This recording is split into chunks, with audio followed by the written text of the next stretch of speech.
this is not designed to be finished, polished results, because there are plenty of venues for that sort of stuff. So with that, we'll take volunteers on what group wants to lead it off here. I know Suzanne had joined in and might have to leave early and was interested in the biotech one. So is there any chance the biotech group could go with their summary first? You just spoke up, so yes. All right. And this is very much, my understanding was that this should be kind of a 5-minute overview, and then future presentations will dig in. So I'll give an overview, but definitely Zara, Swaptic, Ishi, and Jeanette.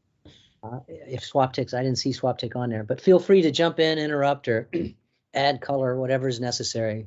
And to all, welcome any inputs or suggestions, including maybe a different suggested name besides Bach. But in any case, we're looking at the different disparate efforts concerning biotechnology across the government, obviously on a very high level. And one of the issues that it came up on a number of interviews with folks outside of RAND is, other than bioweapons, folks in the government were not clear, consistent, or even aware of what it meant. And this is a definition from Merriam-Webster. There are, of course, many definitions and scopes. The one, or the flavor that we tend to go with, is technology based on biology. So we've kept it rather broad. I sent out a note this morning about the Biotechnology Innovation Organization, which I was not aware of, and they do some kind of cool stuff. And that's where this sort of high-level definition came from. A relatively recent term, I would say in the last few years, I think, or at least recent in its use, is the bioeconomy, which is sort of the broader umbrella. It's the things that are affected by biotechnology, so products, services, processes, the ripple effects of biotechnology. So on a very high level, this is what we're talking about. And why does this matter? Why is it, who cares who's working on biotechnology?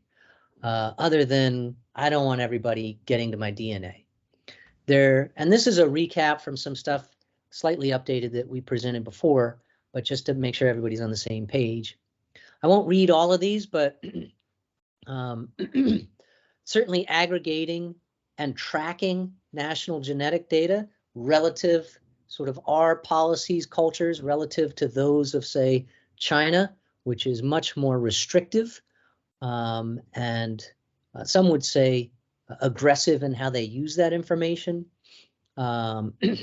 Tech transfer with relatively few industrial partners and many relevant startup companies. How do you manage that? Some would argue that CFIUS is not well structured to track emerging technology IP in this space. Workforce development on the level of sort of below bachelor's and above is a recognized risk, that there's not going to be a large enough workforce to support, say, biomanufacturing. So all of these, this is just a sample of issues related to biotechnology that you don't necessarily think about. And one of them, as I said, is to coordinate these disparate offices, some of which have sort of become more active just in the last 5 years. And this is the perception from folks at biotechnology manufacturing institutes, rather high up in the DoD, in HHS, one contact that we've spoken to, FBI, Weapons of Mass Destruction Directorate or Division. So it's a well-accepted issue. So what we wanted to try to do is address that, just scratch the surface. And the idea is, who's working on this? Everybody, but I don't really know. So to take a look at the different organizations across the government that have some involvement in biotechnology, ideally that would relate to policy. Now, granted, DARPA is an area that's active in this space. Don't know that they necessarily directly inform policy, but in general, what are those organizations that affect policy? So we wanted to take inventory of that and then see if we can how they relate. So who depends on which organizations, or who clearly communicates on a regular basis? For instance, Health and Human Services and NIH, there's a close relationship there, where in some other cases, there's not necessarily a close relationship where there could or should be. And then on top of that, could we tag these things? And just basic few bullet points. What's their purpose? What do they do? What unique facilities do they have? So not necessarily funding that they have or they've got a lab, but what's unique? What unique databases they have? And generally their focus area within biotechnology. So this is what we wanted to try to do, gather this information via literature review and SME interviews, and then put it on a very basic interactive app.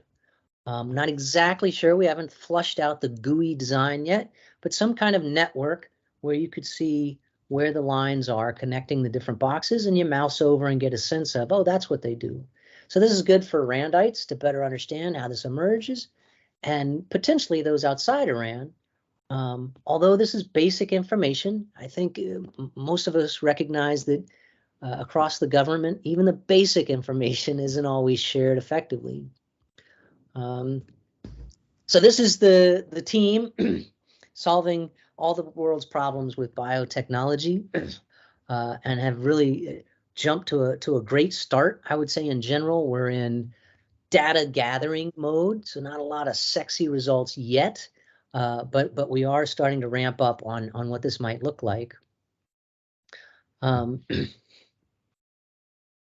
general plan is to take a look at database structures. There's nothing fancy about what we want to do, but what are the options here before we put sort of fingers to the keyboard for coding, basic database structure and design, and then start to gather that data. And these are the 4 things we wanted to know primarily from these organizations.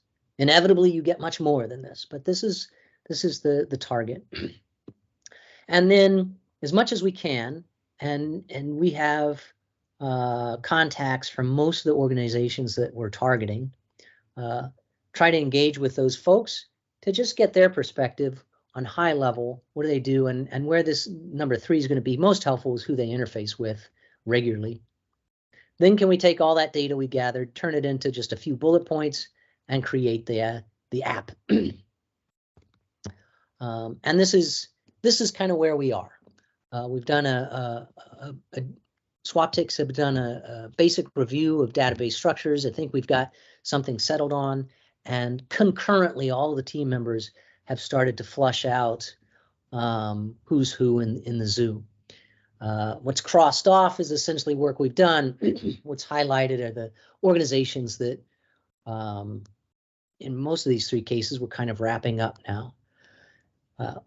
Welcome any additional suggestions for organizations we might be missing. If we really got deep in the weeds, there could be a ton of them. We're looking at those high level sort of main players in this space. And in some cases, like NIH, DOD, there's sort of sub-organizations that we've identified. Whoop, didn't mean to animate that in. So this is essentially where we are and what we've done, and I think that's the 5-minute summary. But other, if you're here, Zara, Jeanette, SwapTik, and Ishi, if there's anything I've missed that you wanted to add in, and if we've got a few more minutes, I can kind of give folks just a sample of the kind of information we gathered, say for HHS and NIH. But for now, I'll just pause if there are any questions.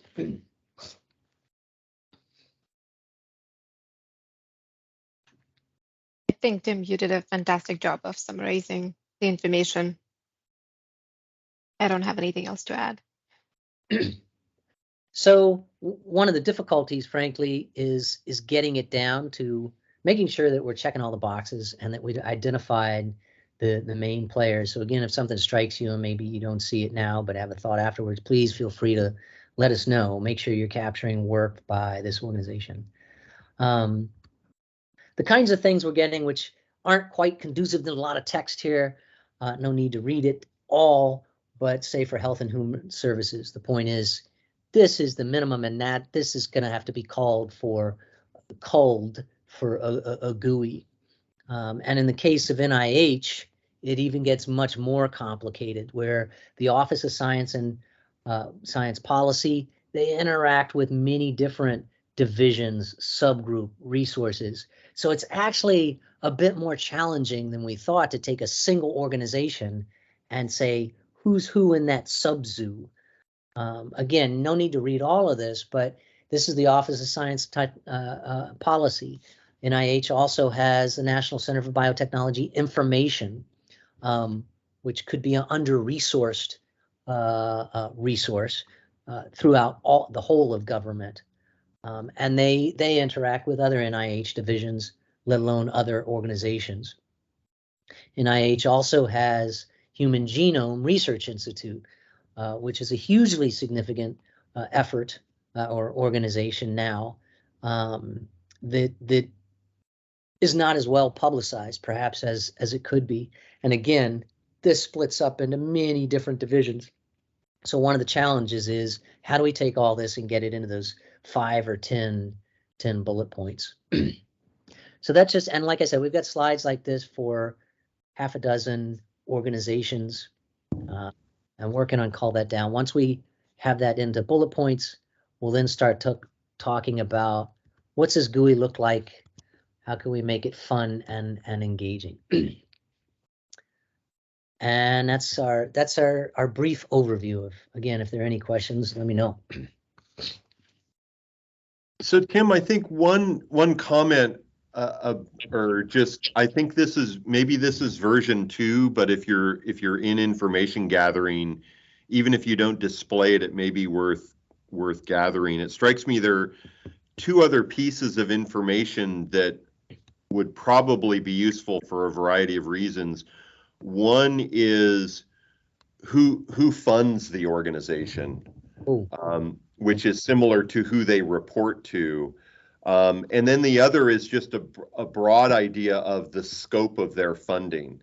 Because if you're looking at, you have 2 entities on there, if one of them is funded to the tune of 7 figures a year versus 9 figures a year, I think that sort of would lead you to think about them differently.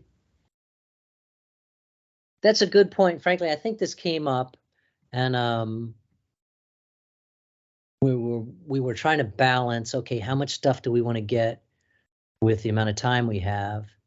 But the way you presented it, I think the funding source and top level funding might not be too hard to get. Of course, if you look at FBI and say we want to know how much funding in the FBI is dedicated to biotechnology, or how much funding in the DoD is dedicated to biotechnology, that could take some doing. If you have a specific organization like maybe DFBA, you might just want top level funding for that organization. So we were a little worried, like how much effort it would take to get those bits, or even say NIH, how much funding goes to NIH for biotechnology. Yeah, I totally get it. That's why I say I think it's version 2. Oh, I see. Okay. But and it's just, if it's easy to get those numbers, I would say collect it and you don't have to show it. But I think it's just another level of information that, especially if we're gonna, I could see Rand using this as basically a understanding the lay of the land and business development tool. Oh yeah, okay. So if if we have rough numbers of what the reporting structure is and what sort of budgets they're looking at, then I think it all of a sudden it becomes a pretty decent business development tool. Hadn't thought about that. Okay, got it. Thank you. Ishi. Yeah. So one thing, Tim, I think we discussed this very briefly in our meetings, but that came up was a lot of so NIH, we dug in and it was a beast. But what turns out that they have listed a lot of work that they did in the past. And one of the things that I was wondering about was we create a network of institutions today, but then it would require a lot of updating over long periods of time because some working group is created today that will expire 3 months from now. And so how do we even think about that, or do we kind of sprint through what we have existing right now and that's it? And especially I think I was thinking about that from the business development tool perspective. If this were to serve that purpose, how do we kind of manage that? Yeah, it would have to be sustained. And that's a common issue, I think. Let's do a snapshot study, and especially when you're talking about emerging technology, by the time you're done, it's out of date. But I think it's something we should be cognizant of. You bring up a good point that if this does provide use, and I like to think it does, that it's something maybe we revisit from time to time. I don't know if there's a more elegant way to keep it sustained. I'm not sure. I mean, I have to think about it more. Well, if it was sort of wiki based, you could try and crowdsource updating. That brings a whole other host of issues associated with it. But I think maybe the most important thing is just whatever gets built, there's kind of like a, next steps, and just acknowledging that this is the snapshot and there would need to be updating, and these are sort of what version 2 could look like. Roger. That makes sense. And I also want to shout out Jim's comment in the chat about CFIUS. Jim, do you want to talk more about that? Oh, sure. Hi, everyone. Oh, I think you probably know, but CFIUS is kind of one of my jams. And so I thought if you are looking into it, DOD, their office that represents DOD, is the Foreign Investment Review. I think they're under ANS. And, well, they are under ANS. And if you need to talk to anyone over there, just drop me a line. But there may be some information that we can gather or that I have at my disposal that may be helpful before even reaching out. Fantastic. Thank you. Yeah, we'll definitely circle back with you. Cool. Awesome. All righty. Who wants to go next on the lightning round here?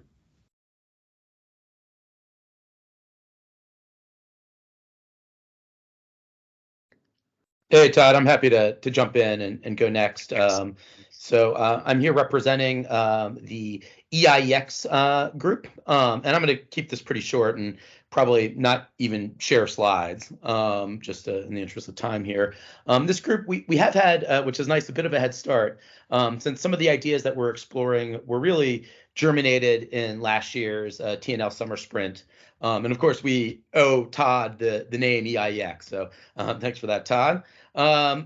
The basic idea is that we're further developing some of the work we did on the ethics of prescribed fire to turn our attention to address the ethical and equity implications of technology. And we're building off of existing UI, UX design principles, but going beyond them to look at issues of ethics and equity and using tools of system visualizations and community participation methods. And so those are really the two main aspects of how we're building out the EIEX idea. So first is trying to understand technology and its ethical implications through a set of different types of system mappings. And these include mapping the way technology is integrated into a social institution at various decision points, but also mapping the stakeholders and others impacted by the deployment of a specific technology. And so really using design and system mapping tools to really get a sense of that world of how the technology is used and who's it's affecting.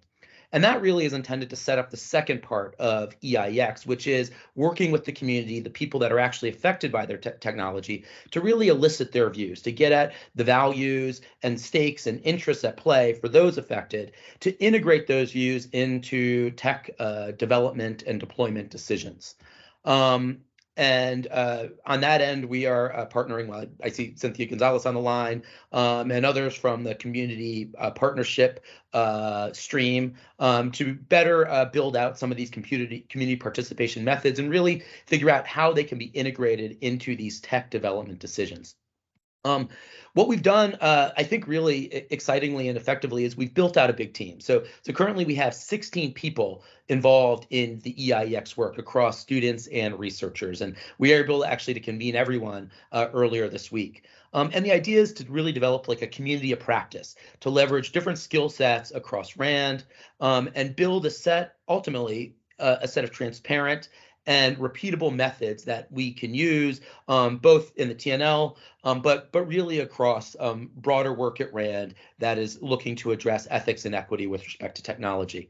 And currently, we have this large group of people, but we have split into 4 smaller groups. It includes a group focusing on tech design principles, including kind of existing UI UX stuff. We have a group looking at different areas of tech application, and we're trying to center on a area or two that we think will be particularly good sort of pioneering case to test the method. And we're thinking probably some use of AI in schools. And I'm advocating, for instance, for the use of surveillance technology and risk assessment algorithms that are increasingly just packaged with the laptops handed to, I know very well, LAUSD students, including, in my daughter in the 2nd grade who's given a Chromebook by the school, loaded up with all sorts of surveillance software.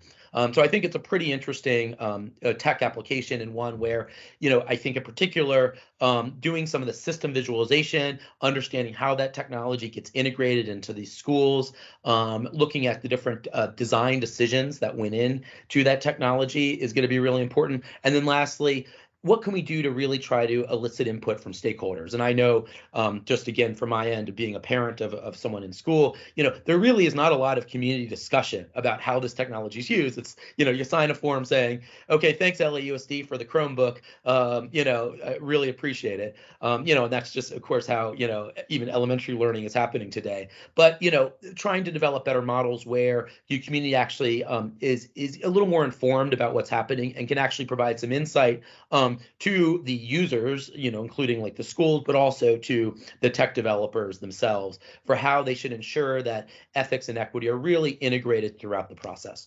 So that's where we are. I see, Zara also on the line, and Jeanette. If either of you want to jump in and add any more, and of course Cynthia, would love to hear your thoughts or any other questions on how things are proceeding. Thanks.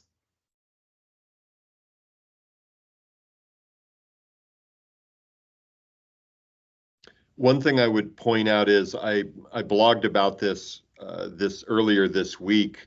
A chemistry student, turns out, at Cleveland State University sued the university for requiring a scan of his room before an exam was taken using the webcam. And he argued that it was a violation of the Fourth Amendment rights, and he won. So, but I think that's just going to be the first of a lot of cases because and I'm sure that will be appealed primarily by the private company who provided the surveillance software, because there's profits to be lost there. So I think we're just at the beginning of trying to sort through these issues.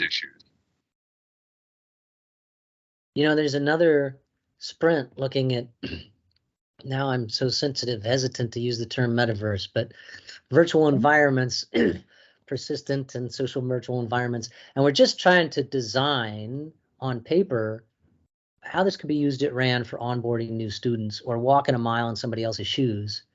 And depending on the timing of things, it'd be nice to see any preliminary, it almost sounds like you're going to have a bit of a user guide for these kinds of things or considerations that we could maybe directly use, you know, as we're just putting pen to paper. We're not even developing any virtual content. So there might be some potential for collaboration there between the two projects. And Zara is on that one as well. So it might be the connective tissue.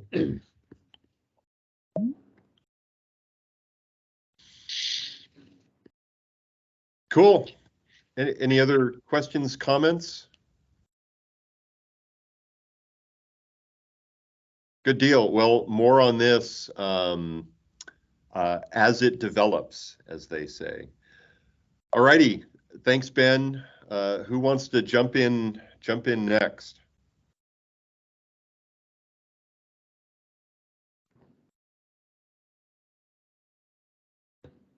With that, and in the midst of silence, can we do the metaverse? Oh, sorry, Carlos. I see Carlos. So yeah, I can go next. I'm working with the Zohan. Let me share screen.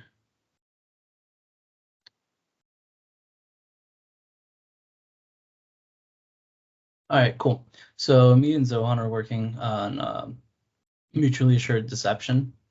The background idea is that the original terming of this mutually assured destruction during the Cold War, it represents very impactful work through Rand and other scholars, and it's through this use of game theory and strategic analysis to help ease tensions and avoid a nuclear holocaust. So our goal was to take this MAD model and to see if it could be applied to misinformation and disinformation, and if not, if there's a better framework to understand the problem space.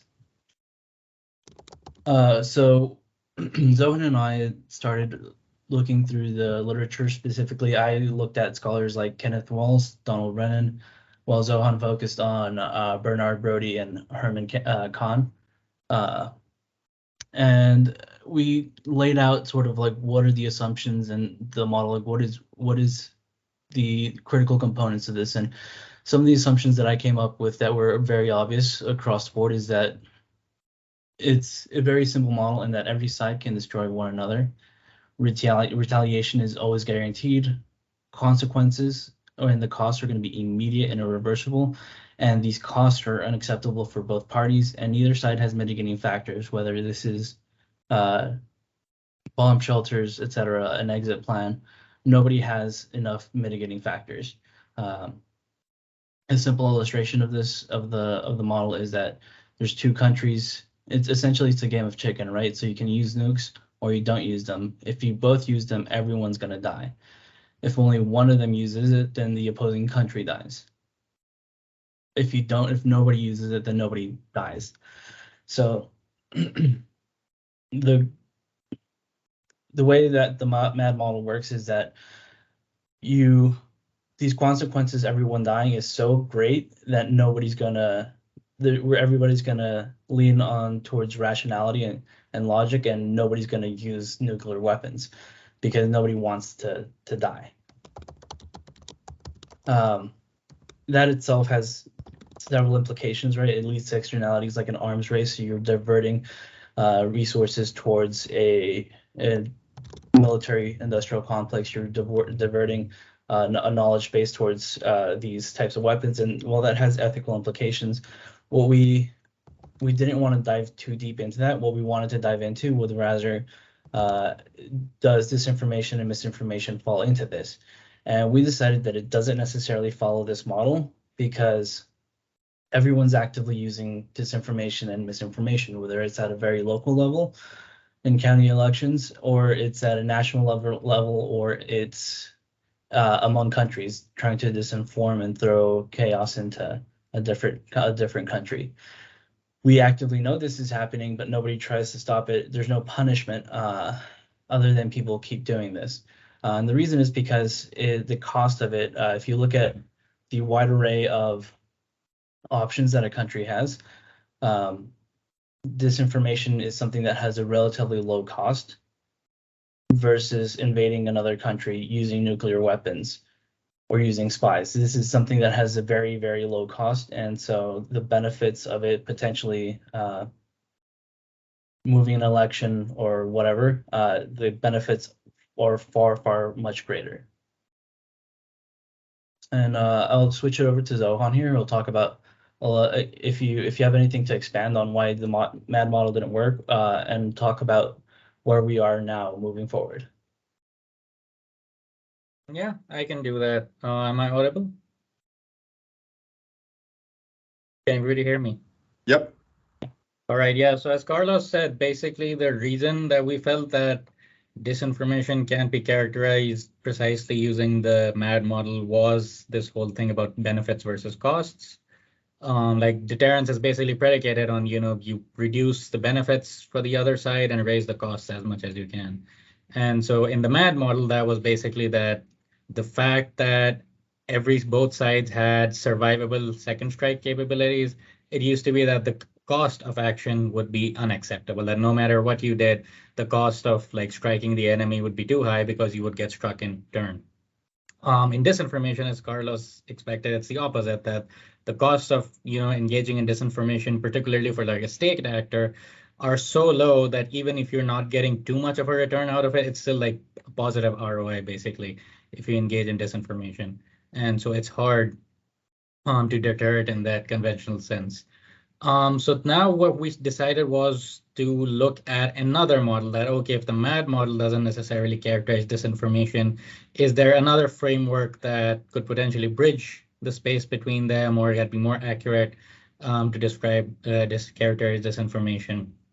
And so one thing we came across was the concept of cyberspace and cyber warfare. So even like on one end, of course, it might seem like maybe logical because these are closely related. Information warfare and cyber warfare these days are closely related concepts in some ways. But it's also, I feel that it bridges the gap. So on one end, in terms of cyberspace, there's a lot of debate about how you can make yourself less vulnerable to cyber attacks, how you can deter cyber attacks. And so that I feel like links it to the nuclear deterrence theory, like how if you mitigate if you're investing in mitigating the consequence of cyber attacks, that's akin to like the civil defense or the shelters aspect of nuclear deterrence. Or like if you're talking about making yourself less vulnerable to a cyber attack in the first place, that goes towards, missile defense or counterforce. And so it's similar in that sense, but it's also similar in the way that cyber attacks do happen. Like unlike nuclear weapons, which have not been fired in anger, I feel like in the post Second World War era, like cyber attacks do happen, like they happen every day. There are documented efforts that several actors have made, and this is predominantly it's also similar to disinformation in the way that Western countries or democracies are basically in a way more vulnerable to cyber attacks because of the freedom of access of the internet, freedom of access to various capabilities that are easier to access within those systems. And so what we figured was that cyberspace could potentially bridge this gap because a lot of the debate right now is also within cyberspace. A few of the RAND publications I looked at were also looking at cyberspace in terms of deterrence, establishing norms for cyberspace. There's some concern that cyber attacks can start off innocuously, but then if both sides start retaliating against each other, they could like escalate in the same escalation ladder dynamic, and what could happen. And so there's a lot of interest in trying to mitigate that. And so I feel that like the next step that we're going to do is like try to establish, like it looks good on a macro level at a higher level, but we're going to now look forward deeper into the literature and see like how precisely can we, like, is there really, is cyber warfare or cyberspace really a good characterization? Like it's not just at the top level, but like, do the details actually match up? Is it good to characterize disinformation in that way?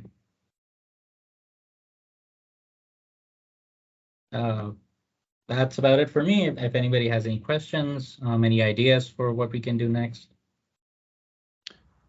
Zara, you want to ask your question? Yeah, I think I can ask it. So, one other thing, one other difference I see, like the nukes, it seems like it's more coordinated. It's one person calls a shot, does this, but disinformation can start from anywhere. It can be decentralized. It could also be. So, is there any way, like, are you concentrating on like the coordinated version of like disinformation and how? So, just curious to know what that space looks like. Yeah, that's a good question. So we're focusing, I guess, more on like the state aspect of state-driven or like state actor-driven disinformation. And that I feel like at least at the producer level, it would tend to be centralized because like an intelligence agency or like the government or state arm is basically producing that. But then after the production, like you're right, like it can become decentralized. Like there are various social media networks that it could spread through. And so it is different from the nukes aspect in that way. And so that is one aspect we could look at to see like, is it akin to like how cyber attacks happen? Because we know that there are state actors involved within cyber attacks, but then there's also a lot of aspect of deniability. For example, there are a bunch of different, I think, Russian outfits who commit cyber attacks. And so it's generally known that I think they at least have approval by the state, like it would be hard for them to operate in Russia without the state not being giving approval, but there's also that level of deniability. So like at least I think at the public level, I think there's very little information that directly ties them to the Russian government. And so that is like one aspect that we might look at and going forward.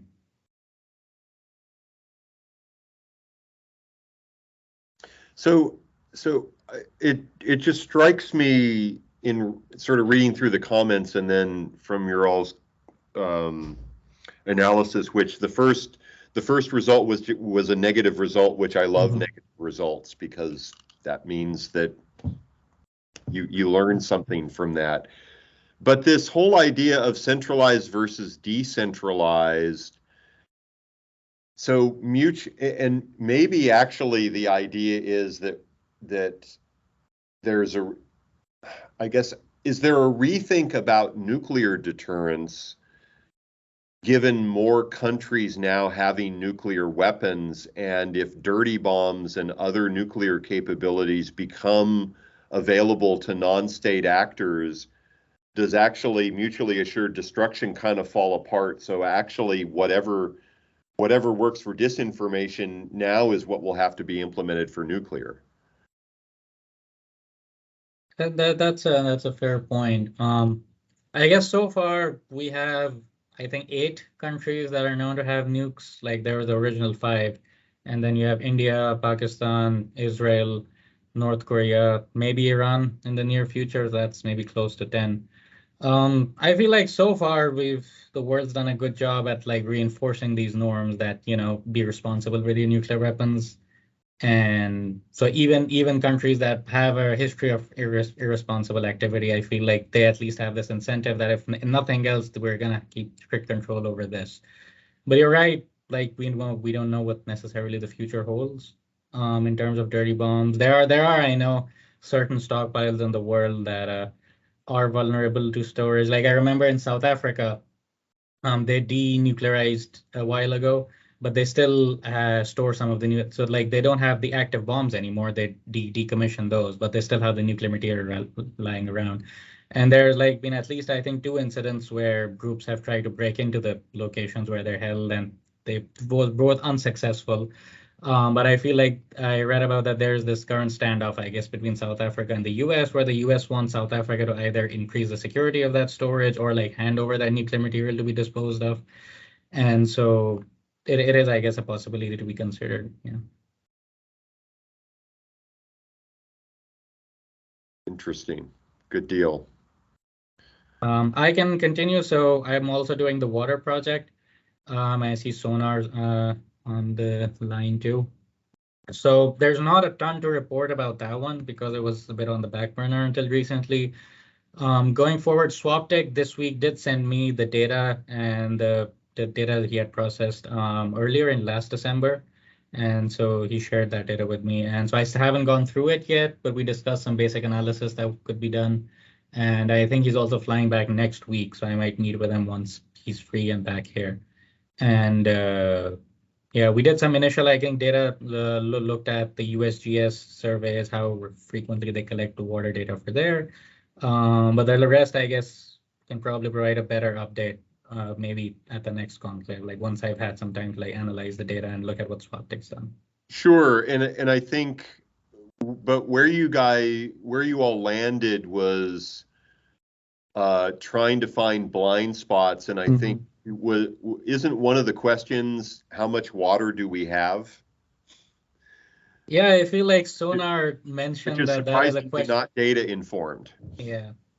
Yeah, I think like Sonar actually expressed it best that like every country in the world, I think, wants to know the answer to this question. And that's also a question that no country right now can answer, like how much water we have. And so it's going to be interesting. I was thinking of like, because SwapTech's actually done a lot of the work for did a lot of that work last December.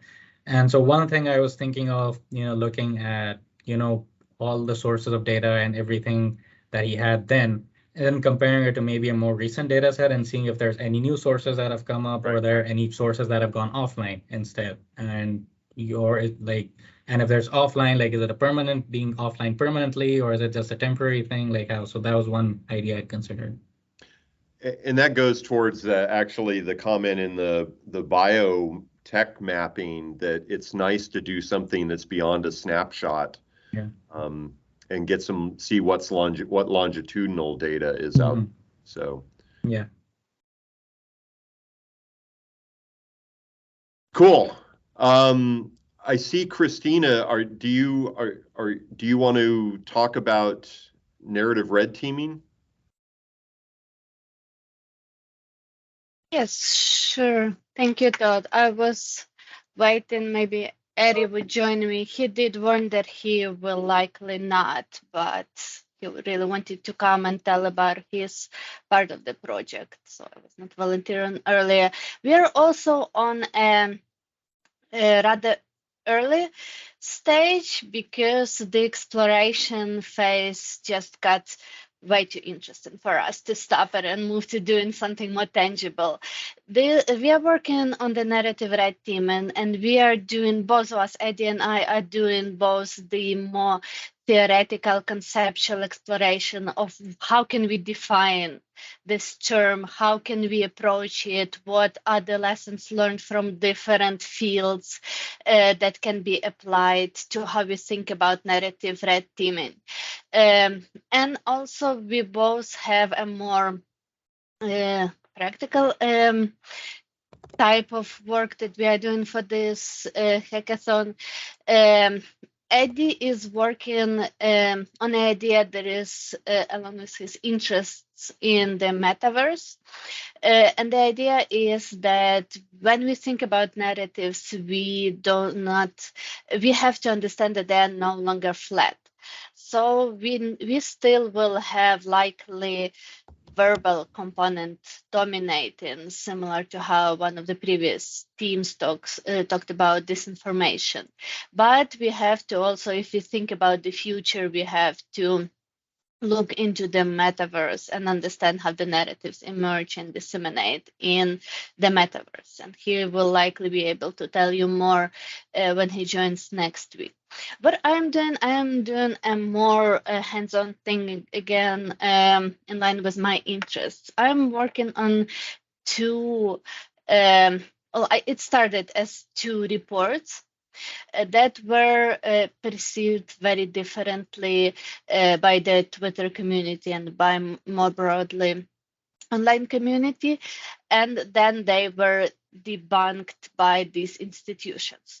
I'm referring to two reports. The first one was done by European Police, Europol, that issued a statement talking about more generally law and order in the EU due to the war on Ukraine, but mentioned the threat of possible smuggling of weapons that the West provides as an aid to Ukraine, to some malign actors worldwide, including in the EU. So there was a line in a statement or a paragraph in a statement that got picked up very broadly, mostly by Russian propaganda. The idea here is to compare the narratives, the mostly tweets, but also from other social media after this statement was issued, what was picked up, what was the sentiment, what they quoted, how they phrased their references to these reports, and then how it all got reflected into the debunked statement later on by Europol to see what could have done differently from the very beginning. And the second report, which actually got divided into two. The second institution that I'm looking into is Amnesty International. That issued, so originally I started with their most recent report in August 2020, which was very negative toward Ukrainian military, saying that Ukrainian military uses residential areas for combat, which leads to civilian casualties. And there is again a big spike in Russian propaganda on that, how the Amnesty International, as a respectable outlet, finally noticed the crimes by Ukrainian side, not only by Russian side.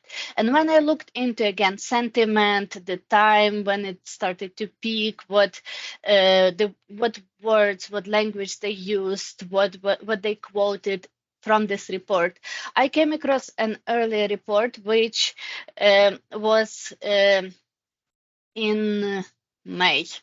For some reason I don't have a date in front of me, but it was in early May, I think, about the Russian war crimes during the first months of war and how this report was barely noticed. It was talked about a little bit, but on a comparative scale, it was really not a lot. And why it happened that this one was not, there was no reaction to this, even though it could have been promoted by Ukrainian side and by the sympathizers and debunked by the Russian side. It was not, while the second one received attention from both sides. Now on the other side of emotional response, negative and positive, reacting very actively.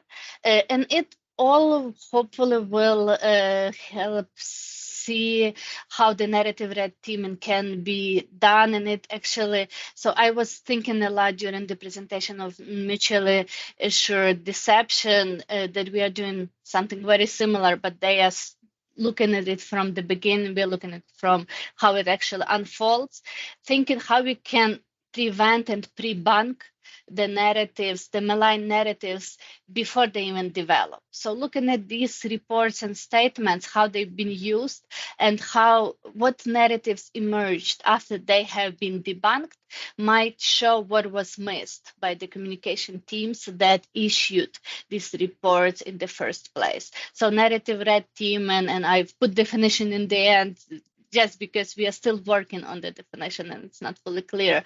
But the basic idea is that just like in the war game, and somebody has to play the role of the red team, of the enemies, and think like an adversary. Same here in the communications, in building a narrative, especially on such controversial issues. It is important to think, quote unquote, think like a troll or think like an enemy, and try to anticipate and pre-bunk the malign narratives that can come out of any statement or any report. Thank you. And also welcome any questions and suggestions that you might have.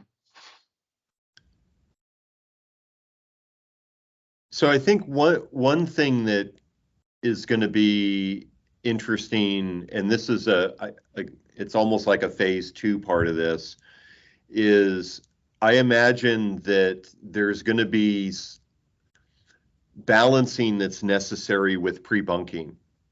So if you do the narrative red teaming and you say, okay, here's our initial message, narrative red teaming shows that here's the 3 predominant toxic narratives that are going to come out. So for each of those, here's our pre-bunking strategy. If you release the original thing and you release 15 pre-bunks, it's probably overwhelms the initial message, so it's not clear. And then you get into, well, then they're going to attack the pre-bunk, and so then you have this combinatorial explosion for narrative space for what you can do. But I think it'll be interesting to think about what the timing and tempo is for once you do the narrative red teaming piece of it, then actually how you execute and how you start to release those things. And I don't know. Yeah, it'll be an interesting problem to try and solve. Yes, thank you. I agree. And we actually talked about mostly movies, because I did participate in electoral campaigns, but not in the US, and Eddie did not. But there are many movies and other popular culture things showing how the candidates in political campaigns, political candidates, tell their entire story with all the skeletons, and then the team thinks very carefully how to prepare what, for example, if there is a weakness, so somebody can be shown as easy to manipulate, how they build a character of a strong person who is holds to own values, so cannot be manipulated without actually revealing the pre-bunk. So this is again very abstract but very interesting. So we are both Eddie and I are very excited to work on that. Yeah, towards that end, next week I'm going to be talking with someone who was a writer on the show House of Cards, and got very interested when they were told about the narrative red teaming concept and some of the other stuff. Got very interested because Hollywood writers end up doing this in the writing room, a variation on it, for coming up with, when they're trying to break story, coming up with, so the main character does this, and then it's like, well, okay, what's going to be the response to those things, and then how would we build a story around that? So I'm hoping that he is further interested, and I can pull him in to actually give a conclave talk and talk about some of how writers approach that type of narrative structuring, and how the equivalent types of activities that they do that have some overlap with narrative red teaming. Cool. Well, we're almost at the top of the hour. Tim, I know you were gonna hop in with Metaverse, but maybe we do that next conclave and we can do a little deeper dive. Sounds good. I think the other thing to think about is, given, and this is for the Metaverse team, given what you've heard today, a couple people mentioned Metaverse. So I think there are some opportunities for some cross-pollination. Absolutely, and the potential scope, I think, is massive for this, and we've scoped it down, but there's lots of opportunities for discussion and input and tweaking and that kind of thing. So well, I think what may be interesting is it sounds like some of these other projects may serve as like Metaverse use cases. Yes, yeah. So I've tried to shrink down the size of the slides, and I'm just going to post them in the chat in case anybody's interested in flipping through them. Cool. Good deal. Well, this is all awesome work, and hope everybody is enjoying what they're doing. And we've still got time this fiscal year. So for those working on it, just make sure that if you don't think you're going to be able to use days allocated, let me know so we can do some load balancing. But this is all awesome stuff, and I look forward to us digging in deeper.